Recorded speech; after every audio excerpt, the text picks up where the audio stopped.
I guess my question would be, what do you guys feel like is your biggest barrier to pleasure in your own life?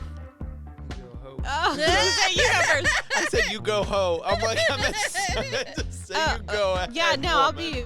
I mean, we were sent toys, Lilo, Yeah. sex toys, Yeah. and we had the best time separately we played. And I will say, like, I learned even some things. Did you learn some things, like, from the toy? Yes. Okay. Boo to that. Boo to that. I mean, this is like... Hi there. This is Kelly Mizgorski, And Ryan Frankowski. and you're listening to Mocktails Or Messy. Today, we are here with Lauren, the magnetic woman. The magnetic woman. I feel like I said that weird. the first Lauren, the magnetic woman. And That's tell us a me. little bit about Lauren. Do you like to be called the magnetic woman? Do you like I to mean- use your last name? I typically just go by Lauren, but also the magnetic woman works. Yeah. Yeah. I love it. You are very magnetic today. you. It's like it's a Every day. radiation every day. Even at the event that we met you Yeah. at. I feel like we need to like ease into this because I have some because I have like intense questions. That's fine. Yeah, and it's Let's like- go, baby. Oh my God! Cheers to you. Thank you, Lauren. And I'm sorry Cheers. about the Yeah, solo cheers, cup, but cheers, that cheers. red dress just really deserved. I guess we should give a little backstory. Like, okay, so Oh, what is yeah. it that I'll have you explain it? Like, what is it that you do? Yeah, so I say that I help women reclaim their feminine power through pleasure. So I have an online coaching and empowerment company where I have courses and memberships, and I, work with women across the globe. And I've been running the Magnetic Woman for, since like 2017, I think, is when it was born. So it's been a while. Yes. Congratulations. you. And what did you do before that? Great question. So actually before, like what I went to college for and did after I graduated college was I was actually a sign language interpreter. Oh, wow. Yes. So that was my career, my like late teens, early 20s. And then when I was, in my mid 20s, my quarter life crisis also coincided with my father passing away. And I was like, I have no idea how to handle this kind of loss. And I don't think what I'm doing currently as a career is what I want to do. I was just like lost across the board.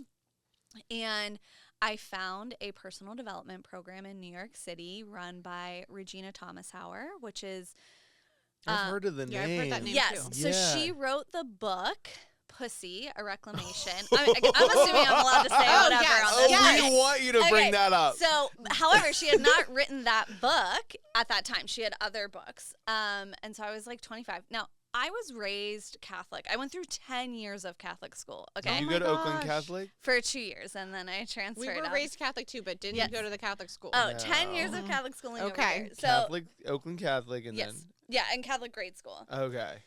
And so, That was all girls, right? yes, Oakland Oh my gosh. is all Okay. girls, yeah. And so, anyways, when I was 25, I find myself, I decide I want to do Regina's program because she talked about enjoying life, living a pleasurable life, and I felt so lost. And, within 20 minutes of the first day of the event, she's on stage and she's like, a woman's power is her connection to her pussy. And I was like, Oh, yeah, basically, I was like, get me out of here. What the hell did I just sign up for? And yet, and you were pretty prude then. yeah, I would say naive, less prudish, more naive, just kind of like, what are you like? What? But there was something inside of me that was just like, I'm really intrigued, and like this seemed like, I haven't ever heard these things before. And I was looking around, seeing all these women who were just like radiant and glowing and happy, and I'm like, okay, there's something here, despite you're the fact doing- that this you're is doing that. terrifying. You're doing the radiant and the glow. you. Like, I know. It's not just the Wow. red, guys. It's something Yeah. about her energy. yeah. And so I was like, okay, what else am I going to do? I'm so lost, and like, I don't know what to do in my life. And you And- didn't like your job. And I didn't like my job. So Yeah. I started taking a lot of personal development, and I was still a sign language interpreter at the time in DC, and I was like, I don't want to do this. What got you into ASL? I actually volunteered at the School for the Deaf in Wilkinsburg when I was in Yeah. high school, and it was fascinating to Did me. you know Mrs. Lawhead? Maybe. I don't know. Okay. I think she was there. Probably. Okay. It's all good. So Yeah. is this just something you picked up kind Yeah, of I naturally? started volunteering there, and then they had like evening classes, so I took the classes, and I just like was really fascinated by it and decided that's what I wanted to do for school. And it was a great career. It just that's pretty cool. got to a point, like, I think when you experience a loss, like the loss of your parent, Yes. it for me, it was this moment too of like, I don't want to waste any time in my life. And if I'm already feeling this way at 25, 26, like, I don't think I want to do this. Like, why am I going to force myself to stay in a career that didn't feel like it fit anymore, right? And I think for me, especially as I learned more about pleasure and sensuality, I started feeling more confident, more sure of myself, like being like, wait, I have like a voice and an opinion, and it's important. And as a sign language interpreter, which again was a great career, but you are just the communication conduit. Like, it was said that it's effective if it is like you weren't even there. And I'm like, okay, but I have opinions that I want to be talking about. And so I'm like, if I'm already feeling this way at 25, 26, like, no, thank you.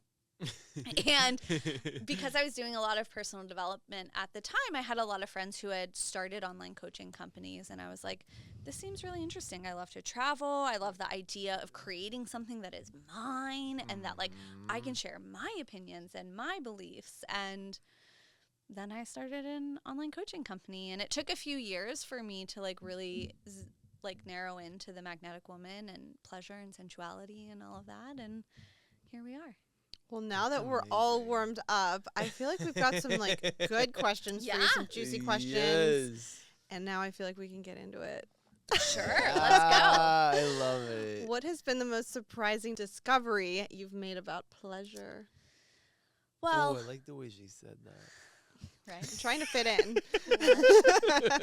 I think the most surprising discovery is how taboo it still is, especially for women. If you ask them, like, what brings you pleasure, not even sexual pleasure, just like pleasure in general, pleasure in your life, a lot of women can't answer it. And there's a fear of like, if I'm starting to enjoy life, if I'm starting to experience pleasure, then something bad's going to happen to me. Like, I'll be punished if I have too much pleasure Why in is my life. that so real? That would be Yes. religious conditioning, patriarchy, and patriarchy. That's why. so it. Yeah.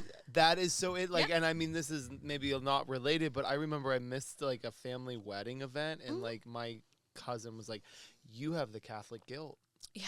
Like, I was like, "Well, Oh, I yeah. have to be It's there. so if I- related. like, I have to come up with a Yeah. reason I couldn't go." And Yeah, it's like, and it has to be really dire. Like, I'm suffering so bad, so you Yes. can't be mad at me. right. Yeah. It's the conditioning. Yeah, it's religious conditioning and patriarchal conditioning, which is Can you all about explain that a oppressing little- women. Oh, Which one? The patriarchy? So Yes. patriarchy is the created system of power. So it's not like an inherent natural way of being. It is a system of power that was created a couple thousand years ago, which prioritizes men and the masculine over women and the feminine. So it's like men, masculine are the gold standard, women, feminine are less than. It's so weird how we Yeah. are like still living in this weird Yeah. Yeah. age that you see the growth. And I can only speak from a male's perspective, but Yeah. I grew up with a mom who was the career breadwinner, Yep. like pushing it. But then there was still this like disconnect of her actually like achieving Yeah. the highest level in her company, Oh, yeah, definitely. you We're know? still, Definitely. men are still paid more than women that are in the Yep. same position. Like, I've been through that before. Yep. And I feel like only recently I feel like I can have a voice. Like, growing up, I felt like I couldn't. Nobody Mhm. cares about my opinion. I'm just a stupid woman. Like, I've really felt that way before. Yeah. Yeah, because it's deeply ingrained and conditioned in us. I read once, and I can't remember where it was from, but like if you ask little girls like under 6, 7 what they want on a pizza, they'll tell you. And then it was like 8 to 12, if you ask them, they'll tell you, but they might also be like, well, you know, what do you want? And like after 12, they're like, I don't know, doesn't matter. That's fucked up. And it's a pizza, you know? Right. That's so interesting. Yeah. Like, but we're conditioned as from little girls to really suppress our voice, our expression, our desires, and our pleasure. Yeah, because we as men will be like, first thing, like, this is what I like. This, Yeah. you know, it's Yes. like, this is what Yeah. I need, blah, blah, blah. Like, Yep. it's like, it's so, like, direct and, like, Yep. you know, me recently, like, you know, experimenting, like, I'm bisexual, and Yeah. I, like, definitely really love both of the sexes. Yeah. But I do feel like I cannot figure it out. It's a lot of a hunting game, a treasure hunt, like, Yeah. to find out, What you know, women like. what women like. And I really wanted to be direct and be like, Yeah. tell me what you like. But that's not sexy. Well, yes and no, but Okay. honestly, unfortunately, most women don't know what they Oh, like. that's right. That's what you're Or trying they're to explain. too afraid to truly say what they want or what they like. So it's less that like women are trying to play this big elaborate game and more like they don't have the practice of just like stating what they want and standing in that. And not being worried that it's going to be shut down or made fun of or, you know, weaponized against them. I mean, we were sent toys, Lilo, Yeah. sex toys, Yeah. and we had the best time separately. We played. She's married to my best friend. Amazing. And I will say, like, I learned even some things. Did you learn some things, like, from the toy? Yes. Okay. She was Without like, going into detail, yes. okay. Yeah, great. I mean, well, is that something that you could start off like if you're a young girl that is like maybe of age 18 or up, you know, obviously, like we want to, but I guess I'm trying to ask the right question, like how to explore. Yeah, and I find think, that. well, and again, I think it goes back to there's a lot of shame and conditioning for young girls, young women around exploring pleasure in general in their life, but especially sexual pleasure. Especially from the Catholic Church. Yes. I mean, religious conditioning, I think everybody actually has religious conditioning. Doesn't matter if you grew up Catholic or Christian or nothing, because the or fact Muslim or Right. Jewish. yeah, but the fact of the matter is Abrahamic religions have controlled the majority of society and or colonized the countries, and it like morphed into how the laws and societal norms. So everybody has religious conditioning. But what were you gonna say? Oh, there was this like workshop I did when I Yeah. was a kid. And they explained women as like a Band-Aid. Yep. And the more like Yes. you rip the Band-Aid off, Yeah. the less it sticks. Yes. Yes. And they were referring to like sex and stuff like that. Having multiple sexual partners. Yeah. Yes. And I got the so same talk in it's Catholic like school. this dirty, nasty feeling that you get from a Mhm. very young age, and you're like Mhm. ashamed. Yep. A lot of shame. Yeah, so much shame, and it's not. I don't think that's healthy. It's not. And it then plays out in adult women's lives Yeah. in their not knowing what they like sexually, Yeah. not being able to ask for it, not feeling comfortable asking for it, being really shut down in their body. And then you layer on the majority of women have experienced some kind of Oh my physical or gosh, sexual yes. trauma, Mm-hmm. right? And so Yeah. most women are so much walking fear around and really shame. shut down in their body, Yep. really frozen, Mm-hmm. really numb. And you can't, you can't experience pleasure if your baseline is being numb. Yeah. Yeah. Like, how could you? You have to be relaxed. Yes. Okay. This is great, guys. Okay, so what has been the most empowering moment for you as as the founder of the Magnetic Woman community and helping women embrace their sexuality? I think the most empowering moments for me are when I see women like when it's like that light switch goes on and they become so radiant and they just feel like they can take on the world and they're more confident, more alive, you know. And it could be things from like they ask for a raise at work that they've been wanting and, you know, worthy of for a long time, but they finally have the confidence to do it. Or they start dating, or, you know, honestly, even sometimes when women are like, you know what, I'm finally getting a divorce. Like, I finally am ending this toxic relationship. So whenever that light goes on for them and they become just that radiant, effervescent version of themselves that every woman has inside of her, you know, I think when I say that my company is the magnetic woman and this is the work that I do, I think oftentimes a lot of women are like, oh, that's good for you and it's easy for you because you're pretty or you wear makeup or whatever. And it's like, no, I believe every single woman is a magnetic woman inside of themselves. Like, and it just might be kind of covered by some other stuff that we just got to clear out. When I met you, you were so authentic, and Thank you. you actually felt magnetic. Thank you. I felt like true. drawn to you. I'm like, oh my gosh, like I want to be around her. Yeah. She knows like what's up. And like you said, it's not like you're beautiful. You know how to you. dress. You Yeah. have like the look, but it's also And red is a your color. personality. Yeah, you know, thank you. there is that. Yeah. And I think having that personality is not necessarily what you're given at birth. It's about acquiring that comfortable. Definitely. You Yeah. know? And the confidence in just who you are in general. Yes, because we're not built the same way. No. And that would be so boring.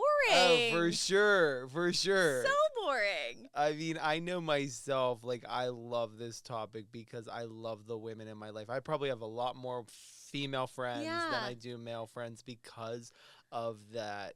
I don't know. I just feel like I don't know if it's just You're a not girl's connecting. girl. I was a You're a girl's girl's girl. or Yeah. like not connecting with like the straight, like entitled Yes. white male. Yeah. Like, and I know that I Mhm. could have played that role in society.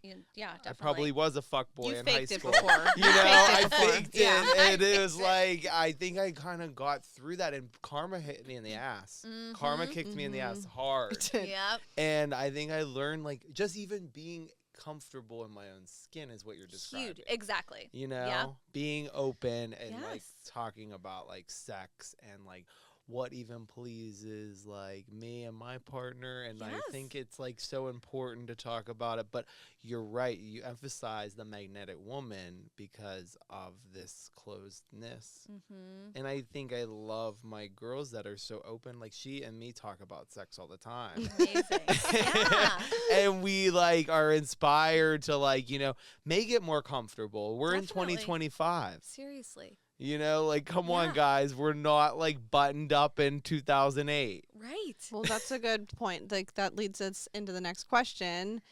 Like, how do you think society's views on pleasure has evolved, and where do you see it heading?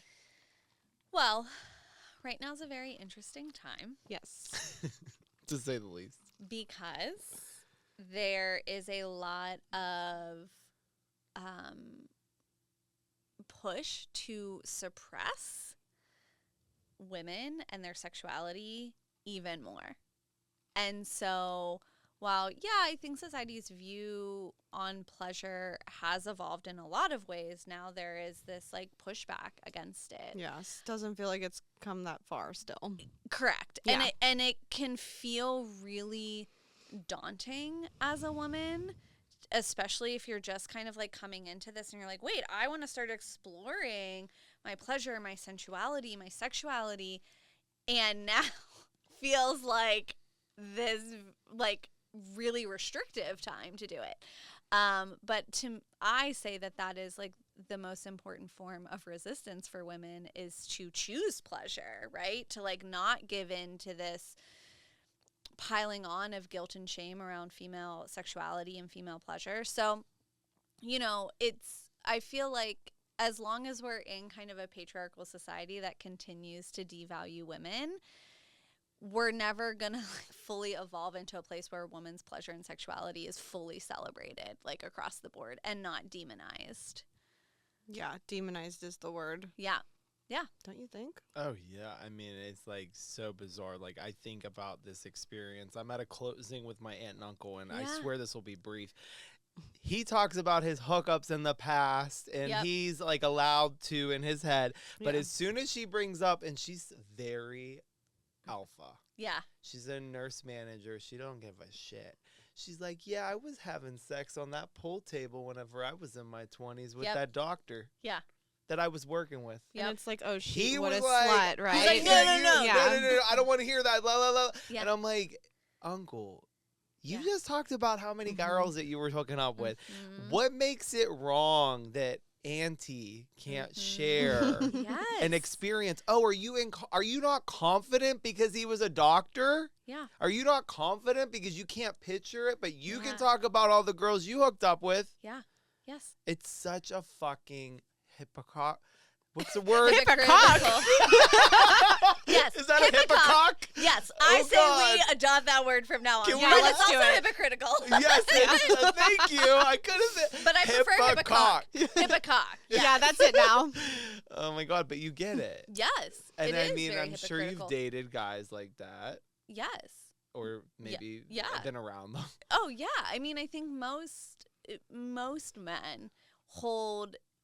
It's called the Madonna whore paradigm. Like you can either be the wife, good, pure, virginal, or if you explore your pleasure and desires, you're a slut. Like it's not either. It's not both. You can't be a woman Yeah, who is sexual I feel that. and be seen as like morally good. and, Yes. like good, whatever that means. Yeah, what the fuck is up with that? Yes, it's just other ways to control and shame us. Ugh. We can't cheers to that shit. We No, gotta we're come not up with a cheersing better to that. thing. No, Boo boo! to that. Boo to that. I mean, this was like somebody that was before her time. Nobody would take a photo like this for my 21st birthday. Oh I my love gosh. it. And Yeah. she was like, sign me up, bitch. I love it Yeah. so much. And It's all gorgeous. the parents were like, I can't believe you let them do this. Yeah, like, that was like what's wrong with 15 you? years ago. And I it love. was It's like- a gorgeous photo. And we love being so provocative and sexual and talk Yeah. about pleasure because it's like, it's not just to be filthy and get a shock value. It's just because like that's who we are, always Yes. been. Yes. And probably humans are. Yes. We all are sexual. We are all, and that's the thing is like the more people try and repress that and shame that, that's how it comes out in really fucked up sideways ways, right? That's Yeah. why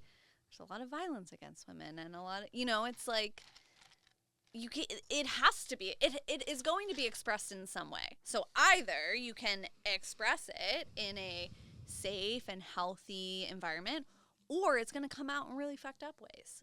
That's scary. Yeah. But yeah, that is nail on the head, right? Okay, so is there a practice or ritual that you recommend for women looking to connect more deeply with pleasure? Yeah. So I would say, if you're just really starting, you want to really begin with something as simple as like closing your eyes and tuning in and just starting to notice like what are you feeling in like emotionally and what sensations are you experiencing. So like if you close your eyes and it's like, oh, my throat feels tight or I feel tired, just starting to have that body awareness is really key. And then expanding into self-pleasuring. And that, again, that could be sexual and it could be just what brings pleasure to my body. So I have my clients even start with something as simple as 5 minutes, put some music on, and just notice what kind of touch do you like? Is it really light? Like, does that bring pleasure to your body? Does that kind of, like a little aliveness?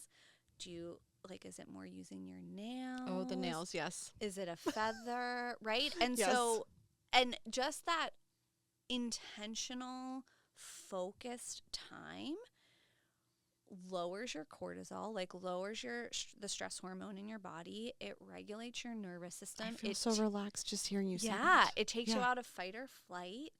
And so something as little as 5 minutes a day of focused bringing pleasure to your physical body where you're tuned in and you're like, does that feel better? Does that feel worse? Am I enjoying that? Am I not enjoying that? Will change your life. For men as well. I work primarily and only with women, but for anybody. Yeah. You know, I think especially now in 2025, we're on our phones all of the time. So we feel so connected to like the world, but we're really very disconnected from each other and from our own physical bodies. So yeah, 5 minutes a day of like what brings me pleasure. I love it. Me too. Yeah. Honest to God. Can you share a time when embracing your own sensuality transformed an aspect of your life or relationship? I mean, I think sensuality transforms every aspect of your life and every aspects of your relationships. Because again, you end up feeling so much more comfortable and confident in your own skin. So how could that not change everything in your life, right? So yeah, I guess my answer would be it changes everything. There's not just one time or one thing. What role does self-love play in your approach to pleasure, and how can a woman cultivate that more in their lives? I mean, self-love is really the foundation, right? But not in the like Instagram version of self-love. To me, self-love is radical acceptance and unconditional compassion for yourself. So all of those parts of us that are messy or that we feel are dirty or toxic or like shame inducing, the more you can embrace them and be like, yeah, that like, okay, I love this. I love this part of me. The easier it is to really have a sense of like true self-love. Not the like Instagram, I have to look perfect and this be perfect and everything be lined up and then I have self-love, or like, you know, it's the $300 mock spa in your bathroom. Like that's me having self-love. Self-love is meeting yourself, all aspects of yourself, with love and compassion. Yeah. And being like, I'm doing the best I can with what I have and where I am right now. And that's okay. Yeah, I used to put all this pressure on myself, and then I was just like, wait, I think she reminded me, it's like, you have had successes, and you should embrace them, and you should love yourself. Not about, like, you changing gears. Yeah. It's about you celebrating the wins that lead you to this point. Definitely. And I don't believe that we can really create effective, lasting, healthy change in our life if we're trying to shame ourselves into the change. Right? Like we have to come from a place of deep acceptance of who we are, where we've been, where we're at, and be like, I want to shift this because that's what I want. That's what I desire, because I'm worthy of a healthier relationship, a better job, you know, whatever. But coming from a place of love and acceptance creates a much richer and healthier change than trying to shame yourself into changing. And that isn't sustainable. So the moral is, like, we're removing shame. Yes, no more shame. Yeah. Take it out. Always take away the shame. Take it out. I dig that. Okay. I mean, what did you remove from yourself as you learned a lot? That's a great question. I think one of the biggest things, and it's still a work in progress, is like this perfectionist tendency that I have to always get it right, always have it be perfect, always have it look good, right? And then it's like, okay, the more I can embrace what feels messy or like a failure or not enough and make that enough and right for this moment, then the easier it is to kind of let go of that perfectionist tendency.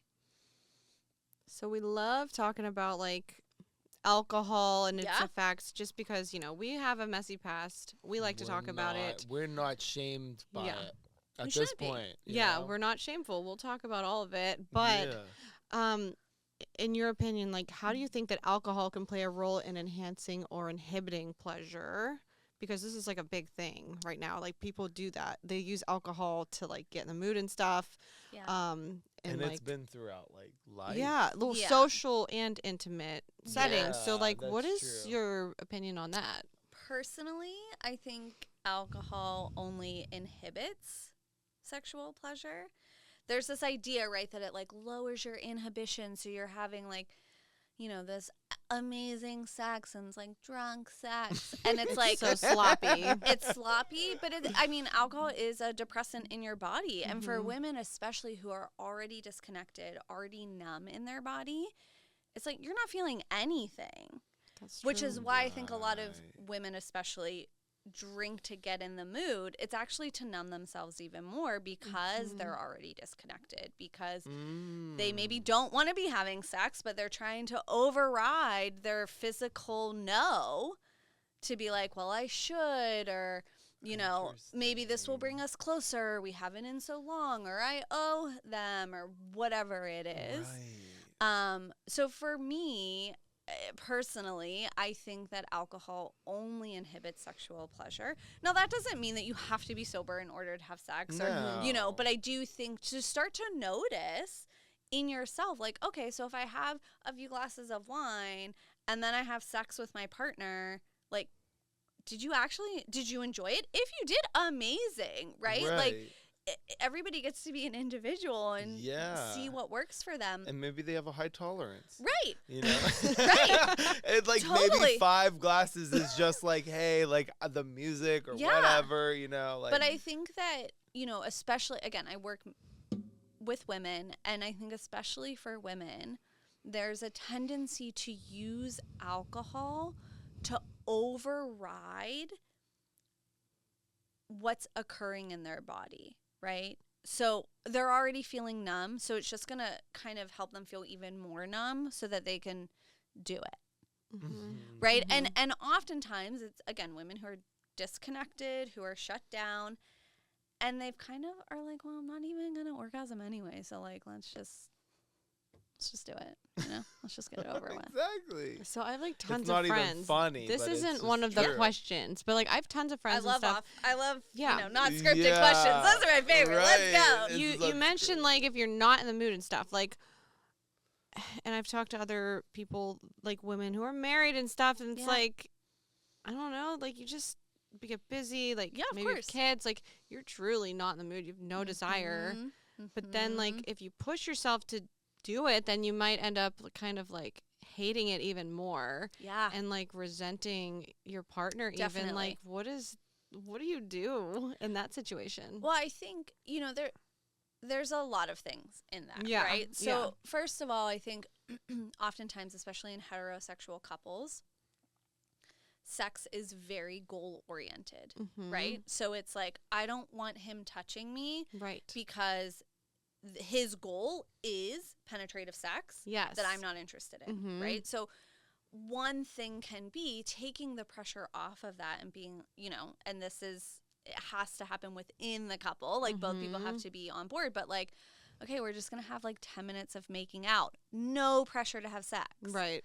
Right. And it's hot. And then oftentimes when you take the pressure off, especially for women who are already exhausted, stressed out, overloaded, Yeah. carrying the mental and emotional load for the house, the family, like when you take the pressure off of, okay, we like penetrative sex is off the table, we're just going to connect, that often gets the woman in the mood, right? Because I feel like men sometimes don't even need the connection. Yeah. They're Well, just going in. oftentimes they view sex as the connection, and women Yeah. need the connection for sex. Good point. Yes. Well, and I think especially for married couples who are in long-term relationships, and again, because I work with women and primarily heterosexual women, one of the biggest things is also building in moments of connection with your partner throughout the day that are like physical, intentional, and not goal-oriented again. So like a long kiss or a long hug, because women need that like consistent connection. Yes. Don't just come for me when you want it. Yes. Like, And Work your way into it. yeah. And then, there really is the like elephant in the room of women in heterosexual sexual relationships are carrying the majority of the mental, emotional, and domestic labor. Oh, like almost always. Right. Yeah. And that carrying all of that is not sexy. Like, you are not finding your partner attractive because you are carrying everything for everybody. So it's also really important in heterosexual relationships, especially long-term ones, whether it be marriage or a partnership or whatever, that there's real open, raw conversations about the mental, emotional, and domestic labor, how it's divided. Yes. So that lowers the stress on the woman so she can be more in her body. And so she can feel more alive, right? And then also something as simple as like the 5 minutes a day of self-pleasuring and building up your own reserve internally of that sense of pleasure and connection to yourself. Yeah, because, like, I mean, I have kids. I don't get I could get 5 minutes a Yeah. day. I could.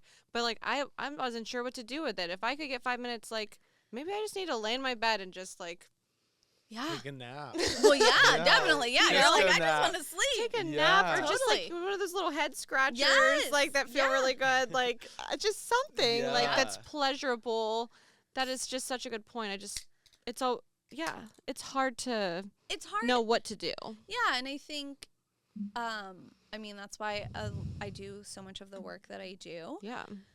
But I think the important thing is, for me, it's like the intention, right? Because it's so easy for when you have 5 minutes alone to just dissociate on your phone. Mm-hmm. That's what I do. Yeah. That's and what it we all doesn't do. help. It We doesn't all That's help do. all though. what Yeah. we all do, right? And we Mhm. blame it on its work. Right. Yeah. Oh, I'm so Yeah. tired. Right. Yeah. Oh, I feel so shut down. I know. It's like I Right? can't go to bed. It's Yeah. Like, what? And so it does take an amount of intentionality to be like, okay, I'm not going to zone out on my phone for these 5 minutes. Mhm. Going to just breathe deeply and be present in my body, you know? Yeah, almost like meditation. Yeah, Or mhm. yeah, could you call it that? Yeah, you could. I mean, you could. Mhm. I wouldn't call it meditation. Meditation is something different, but meditation is also an apt thing to do. Right. You know? Yeah. Yeah, I don't meditate, so I don't even know. Yeah. I'm like, trying what it. is meditation? Is that when you're just like breathing? Like, Yes, probably. you're breathing and you're like calming your mind, you know? Okay. I mean, I guess I've never done I that. will touch on this. Being sober for over a year and having like now sober sex with like, okay, casual friends with Yeah. benefits, it was good. Yeah. It was really good. And then actually now being in a monogamous relationship with sober sex, I'm like, what the fuck was I doing? It was like every Yeah. weekend it would be like drunk at the Yeah. bar or like, Yep. you know, stoned. And it's just like, that would get you in the mood, but you Mhm. would not feel it. Yeah. It would be like it was the act and it was like the Mhm. man in me that was like, okay, so it's, you know, it's the Here we go. connection. Here Yep. we go. It's the penetrate. But it was never like the feeling like of Yeah. touching that, like, you know, that softness and then Mhm. exploring, Yeah, you know? which is beautiful. Oh my God, yeah. And I really try to advocate that. Like, if anybody has like ever not experienced sober sex, which sounds crazy, but it is not crazy when you're a not crazy. 20-year-old or when you're in your 20s. It's not crazy even people in their 30s, 40s, 50s. Like, That's true. It's just that's the thing that you get in the mood. I used to think that was it. right. Because I would be on the prowl. Yeah. But then I wouldn't feel it because I was, like you said, I was like, oh, I need it, like, to just like break that barrier of like I was like insecure to like make a move. Yeah. Yeah. You know. Yeah. So thank you for kind of dissecting My that. pleasure. I know. I feel like there's a lot ticking through my like head right now. Yeah, Just, lay it like, on me. It was just like you're teaching us so much, and I'm like, Good. holy cow! Yes, Like you need I to didn't hire think of this that. girl. Yeah, this is it. This is the real deal.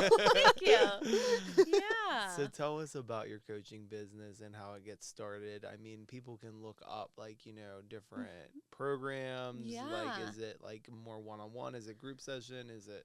It's more group, so I don't Yeah. work okay. with a lot of one-on-one people or Right. women one-on-one. I do, but at this point, you know, I love running groups. I have an online membership Mm-hmm. where every month you get like a pleasure practice calendar. So I Ooh. have practices and meditations So it like makes it I need to easy for you. join. Yes. And that one definitely leans more spiritual. So it's called the Red Temple, and it's about seeing your pleasure and sensuality and sexuality as sacred, and as like a spiritual practice as a woman. And yeah, and then I have tons of courses, and you know, it runs the gamut. Are you all Absolutely. virtual or do you It's do in all person? both. So I would say 95% of what I do is virtual, Mhm. and then I do run retreats, or that's Ooh. how I prefer to work with women one-on-one is Okay. in person. And so I have like in person, I call them VIP intensives, where it's like retreat this sounds cool. luxurious day of pleasure and embodiment and, you know, just kind of like coming back to life. And so I do those all over the world. But again, the main reason why I started my online business back in 2015, 2016, 2017 was I wanted to travel, and I wanted to be able to go wherever I wanted, whenever I wanted. And I, you know, for me, it's like I believe in this work so deeply. You could tell. Thank you. Mhm. Yeah. So why would I limit it to where I live locally? Like I can reach a global audience. Why not? And it's also so important, I think, for women because, especially with the shame and the shutdownness in our bodies, a lot of women are living in this like silo of shame. Like they think they're the only one that has the fears or belief or guilt or shame around sex and pleasure. And so having a global community of women where it's like, no, women in Europe and Mexico and Australia and wherever also feel similar things, it normalizes it in a way that I think nothing else does. And it allows you to move through it because you're like, oh, there's nothing actually wrong with me. No. It is culture and society and the conditioning that I was raised on, and I can, you know, transcend it. Yeah. I'm assuming like in group things, like out of respect for women, like there would be no men welcome. Like have you worked with men or? I have worked with men and I have worked with couples. I mean, at this point I work exclusively with women, so my retreats and programs aren't open to men for more of a safety Yes. reason. Absolutely. In the sense that women just feel more safe to share and explore. Yes. And, you know, I think there are so many other incredible coaches out there who work with men or who work with couples or who work with other demographics who, you know, have that lived experience that maybe I don't have. And so it's like, I don't have to be everything for everybody.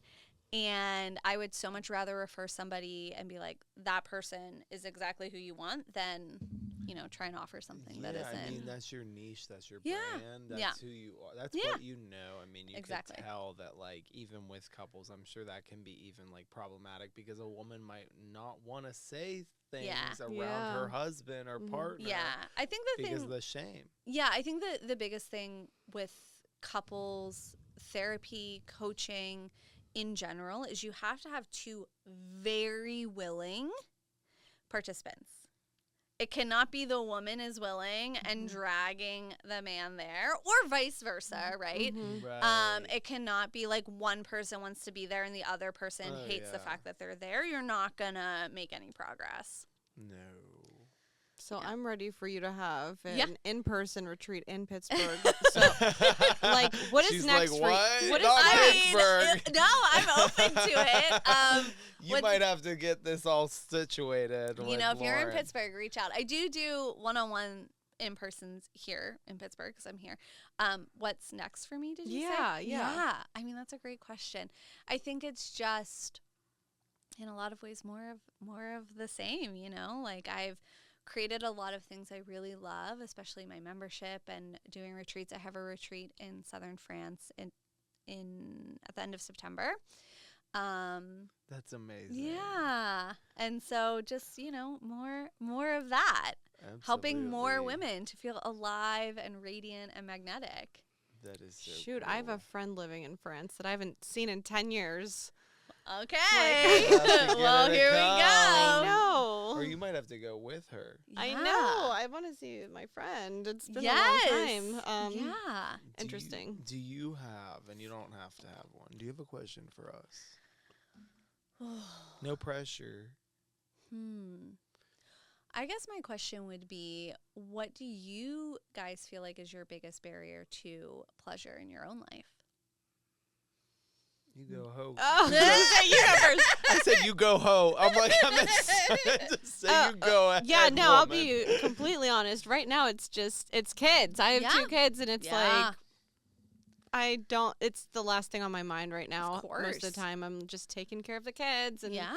the house, and that's my biggest barrier. Yeah. That's It's pretty simple. Yeah. very understandable. Yeah. I think mine is like work.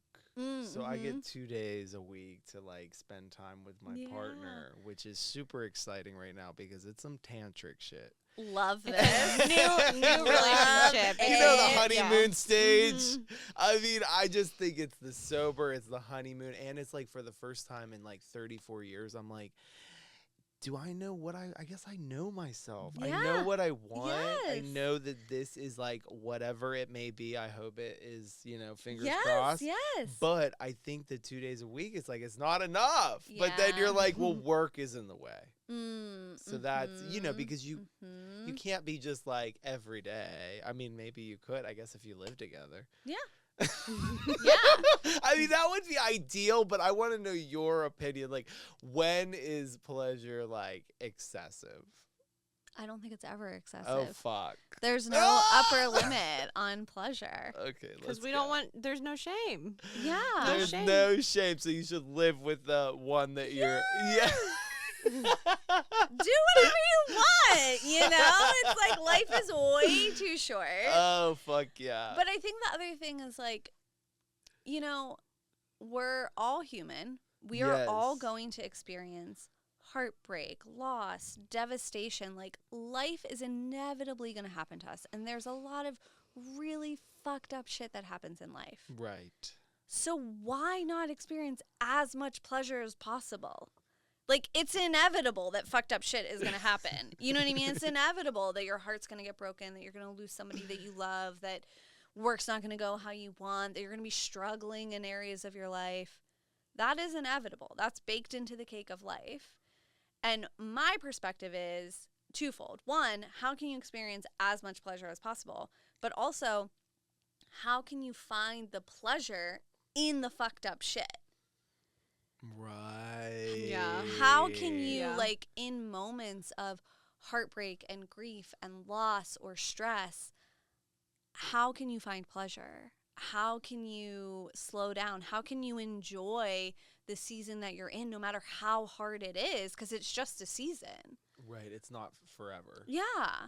Grief is not forever. Right. Loss is not. I mean, I'm thinking of other things that are Yep. fucked up. Maybe this Yep. term is not forever. I don't know if we want to go there. I'm down,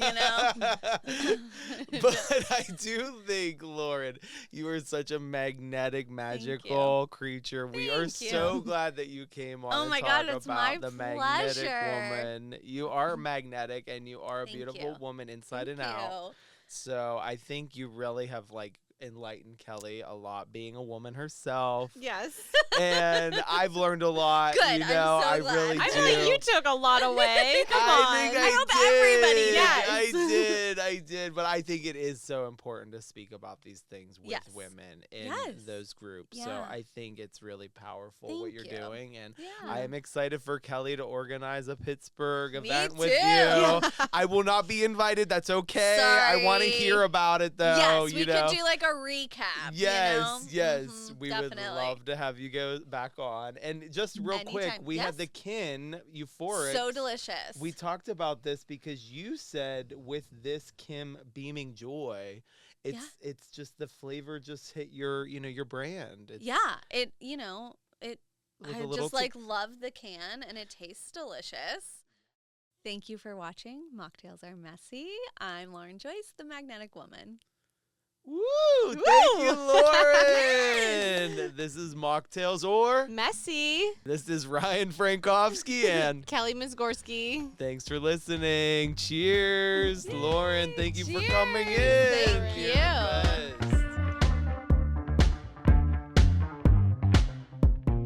You're a natural. Thank you. Yeah. Oh my gosh, that was great. My pleasure. It was so fun.